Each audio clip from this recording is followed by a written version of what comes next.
Hello mga mare. Ngayong araw nga ay naisipan kong maggata ng tulingan dahil ito ang paborito ni Mister. Kinuha ko nga lang pala yung tulingan sa rep namin at hinugasan kong mabuti. Ilang beses ko yung hinugasan kasi ayoko nang may mga dugo-dugo pa kapag nilagay ko sa lutuan namin. Ngayon po ay ika-14 na araw ng bakasyon namin. Dahil nga magpa-Father's Day na, naisipan kong ipagluto si Mister ng paborito niyang pagkain, ang ginataang tulingan. Napakasimple lang lutuin ng ulam na ito. Para ka lang ding nagpapaksiw ng isda. Naglabas lang din pala ako ng mga kakailanganin ko: luya, siling anghang, siling pamaksiw at talong. Matapos kong hiwain ng mga talong at pitpitin ng luya, inayos ko na yung mga isda sa kawali.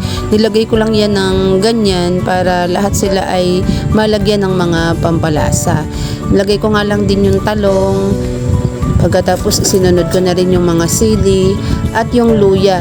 Yung mga luya ay pinailalim ko sa mga isda para mas lalong lumasa sa sabaw. Pagkatapos niyan ay isinunod ko na nga rin palang ilagay dyan yung sukang dato puti kasi mas masarap yan sa paksiw. Tansyameter lang po ang aking ginamit at pagkatapos nyan ay nilagyan ko na rin ng mga pampalasa tulad ng magic sarap, MSG at asin. O diba mga mare, ang dali-dali lang gawin. Mamaya, pagkatapos natin yung lagyan ng mga sangkap, isasalang lang natin yan sa kalan. At lalagyan lang natin ng takip. Siyempre, titingnan-tingnan lang din natin pag kumukulo na.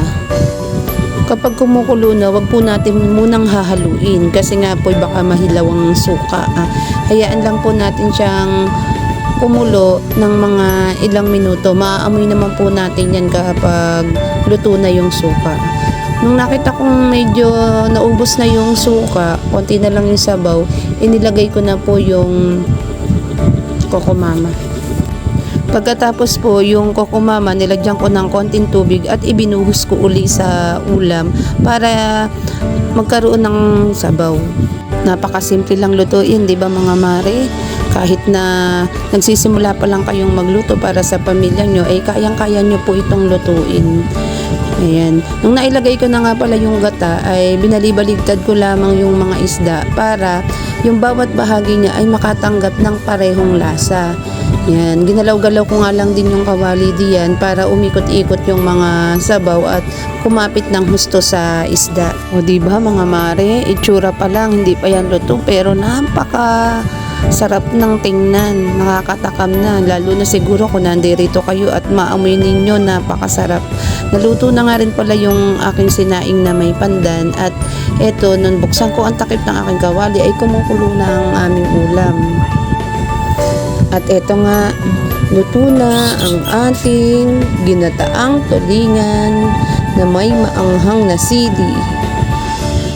Grabe mga mare, kung nandirito lang kayo, matatakam kayo sa amoy ng aking niluluto.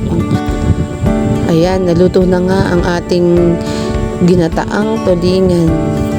Pinaglagay ko nga lang din pala ng ulam sa baunan ng aking mister dahil tanghali ko ito iniluto at hapon pa siya uuwi. Kaya pinagbaong ko na siya, pinagsando ko na rin siya ng mainit na kanin.